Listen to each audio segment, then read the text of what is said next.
Weapon X himself thinks the Eagles still have one major flaw. Saquon Barkley, he's injured, but he's probably going to play on Sunday. And Philadelphia can clinch a playoff spot this weekend very easily. I'm Thomas Mott. This is the Thomas Mott Show.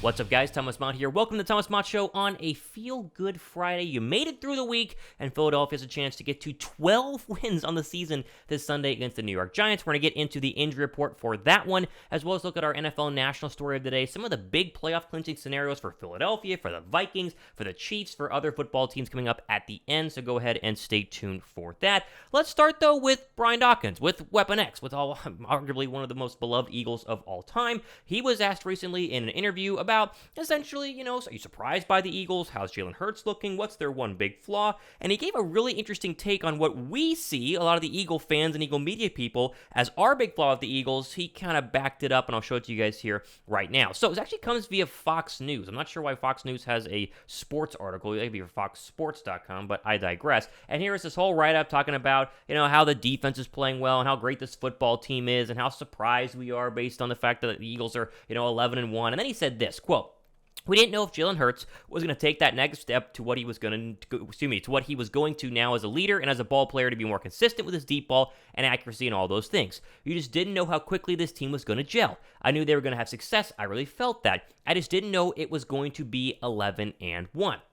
Still, if Dawkins had to nitpick on the Eagles on their run to a hopeful Super Bowl, he knows what he'd like to see in the coming weeks. Quote, there are things that they need to be better at. The great thing about this team is that they need to run the ball, they can. When they need to throw the ball, they will. That in itself, the imagination from the offensive coordinator is great. The only thing lacking for me on defense is stopping the run, number one, and the imagination to be able to blitz a little more. Again, I love the fact that the front can get after any team. But when you introduce more blitz packages, it gives the offense more headaches, and you have the quality cover guys, especially on the outside, to hold up coverage. Oh my goodness, this team is and it can absolutely reap terror on defense. So he gets into this whole idea that they need to go ahead and actually blitz more and have their secondary just play man coverage and protect, the deep ball, because they've done a really, really good job of that. He goes on to say, quote, everything, Dawkins replied when asked where the blitz should come from. If you could look all over the place, you don't know where the blitz is coming from, and we're able to disguise. And then we don't blitz, and you're one-on-one against our pass rushers because you thought we were blitzing and we're not. This just adds so much more to even those pass rushers, so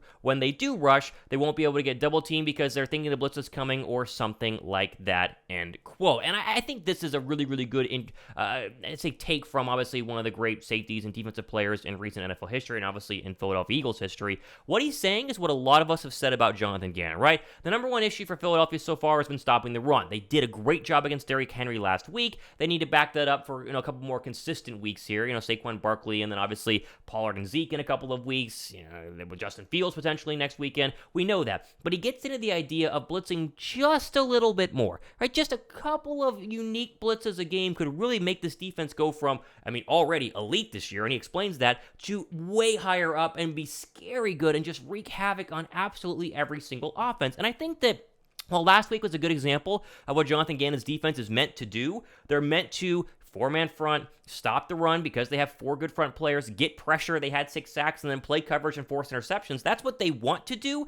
You can keep doing that, but mixing in a couple more blitzes a game. They didn't blitz once last week, by the way. A couple more blitzes a game could make opposing quarterbacks, whether it's Brady, whether it's Brady, whether it's Dak, whether it's Ryan Tannehill last week, whether it's Jones this week, whether it's Brock Purdy in a playoff game, makes them have to think a little bit more at the beginning of a play and obviously during the pre-snap to where Philadelphia's defense can get inside other opposing quarterbacks' head and play just a little bit better. So it's fun to see Weapon X acknowledge everything that we're acknowledging. And I say this all the time. We're just, in my case, I'm a commentator, right? I have a show. In your case, you're just a fan. But we're basically the same here, right? If we can see this stuff, if you and I can see, man, they should blitz more, as non-NFL coaches, guys who have never been in NFL locker rooms, who are not inside the ear or meeting rooms of Jonathan Gannon, if we can see it, you would hope that they would be able to see it too. And if Dawkins sees it as well, it shows that we are actually on the right page. So it's not a rip segment here on Jonathan Gannon, but I think that that's a really, really good indicator that a little bit of tweaks, especially as we get to the postseason, could go a long way for the Philadelphia Eagles and not just make it to the postseason, which they obviously will, as we'll talk about here in just a second, but actually go to a Super Bowl and win win it, and that is always the goal each and every year. Thumbs up if you agree. Just a couple more blitzes. We don't need to be Jim Johnson every single snap here, although it would be nice. I mean, we all love the great late Jim Johnson, but thumbs up for just a couple more blitzes a game would be huge for Philadelphia. Now, speaking of their upcoming game, Giants-Eagles happening on Sunday. Saquon Barkley has been added to the Giants injury report ahead of the game. Now, this is not any sort of like Saquon Barkley is going to miss the game on Sunday. No, he's on the injury report. We'll see how bad it is based on the Bleeding Green Nation article, but it is worth noting for Eagle fans getting ready for what is going to be a very interesting road match up at the Meadowlands. So first off, obviously, Philadelphia Eagles injury report, not a lot in terms of bad stuff. Your one DNP was Sean Bradley. That's a hamstring injury. He's a good special teams player, by the way. Been a really good special teams player, but not in terms of like a big impactful starter. He might not go. He might go. We don't know yet, but did not participate on Thursday. In terms of yesterday, a lot of guys had rest, right? This is a typical Thursday practice. Rest. Watkins was limited with a shoulder, and Kyzir White was limited with an ankle injury, although Bleeding Green Nation does mention they're expecting Quez Watkins and Kyzir White to go on Sunday. We talked about this in our show a couple of days ago. The Watkins shoulder injury was not as bad as it was originally thought, and so he does have a chance to play on Sunday. Now, honestly, when it comes to Watkins and Kyzir White, I'm fine with resting them this week if they need it. And again, ankles are a little bit tricky, shoulders are a little bit tricky, and then honestly, seeing Nakobe Dean play last week was pretty fun. I'd like to see him play an entire football game. White has been better this year. That's why he keeps starting, but keep an eye out for both of those players. Really the only two that could be affected by maybe limited snaps. Maybe they don't play, but we're going to go ahead and wait and see. Surprised there's no Avonte Maddox update here on a Friday morning. Maybe it will come more, Saturday afternoon, because Philadelphia has till 4 p.m. Eastern time to officially declare if Maddox is going to be active or not. As I mentioned yesterday, I'm not trying to rush him back in this scenario. I think they're going to be okay against the Giants. Maybe I'm wrong, but I think they're going to be okay against the Giants, but no indication yet in terms of Maddox officially playing. Be sure to subscribe, and of course, follow me on Twitter at RealThomasMott, for any sort of update on that. Okay, let's get to the Barkley news here, as this came just yesterday. Here it is. Quote, the big news out of North Jersey is that Saquon Barkley was added to the injury report with a neck injury. Barkley's efficiency has really dropped lately, but it would not be good for the Giants if their leading rusher is either missing or playing at significantly less than 100%. Barkley was instrumental in the Giants' success earlier this season. His decline has coincided with their more recent downturn. Starting defensive tackle Leonard Williams missed practice for the second day in a row. Not good news for a Giants' run defense that has already struggled with him playing. Nick Gates appears to be in line to start at left guard, and then they go on to say that the rest of the guys should be good to play as well. So limited participant with Saquon Barkley. He's going to play. Let's just be real here. Now, the impactfulness of Saquon Barkley is going to be fascinating, because if he is dealing with a neck injury, perhaps he could have an even worse day than what he would originally against an Eagle defensive line that's been up and down this year stopping the run, but is coming off of their best run-stopping performance last week against Derrick Henry, one of the best backs in the league, if not the best back in the league, where they held him to 11 carries and 33 yards. It was ridiculous. 3 yards a carry for Derrick Henry, who basically can close his eyes and get 3 yards per carry against any other defensive line. If they can't get Barkley going, it's going to be a long day for Daniel Jones, and I'm really feeling good about Philadelphia's chances to not only win this football game, but dominate like they did against the Titans and get multiple interceptions of the Giants quarterback, and really kind of put the nail in the coffin for the Giants season in terms of any sort of NFC East run, although they were far away anyway, but still officially put them down as, at best a wild card team.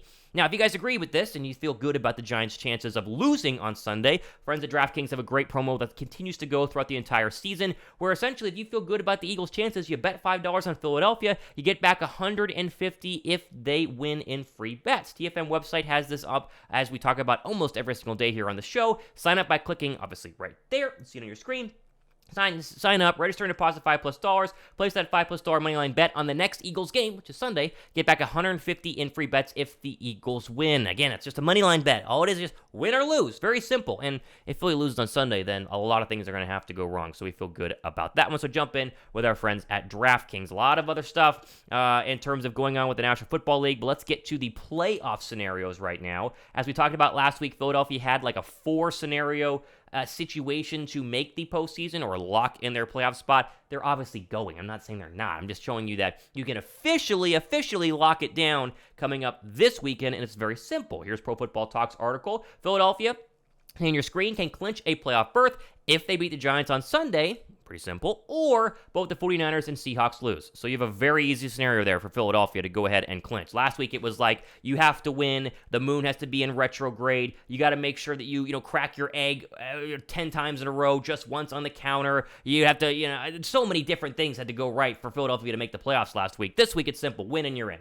Now, San Francisco loses with Brock Purdy, Seattle loses with Geno Smith. You can also be in as well, but they're probably going to lock their playoff spot up this week. Vikings clinch the NFC North, which is crazy. They can already clinch the NFC North by beating the Lions on Sunday. So they clinch a playoff spot in the North by beating the Lions. San Francisco, they are taking on, obviously, the Bucks, but they don't have a clinching scenario. The only other team that has a clinching scenario right now in the AFC is the Kansas City Chiefs, and it's a simple kind of win and they're in situation. But Philly can clinch with a win, and the Vikings can not only clinch their division, but clinch a playoff spot with a win as well.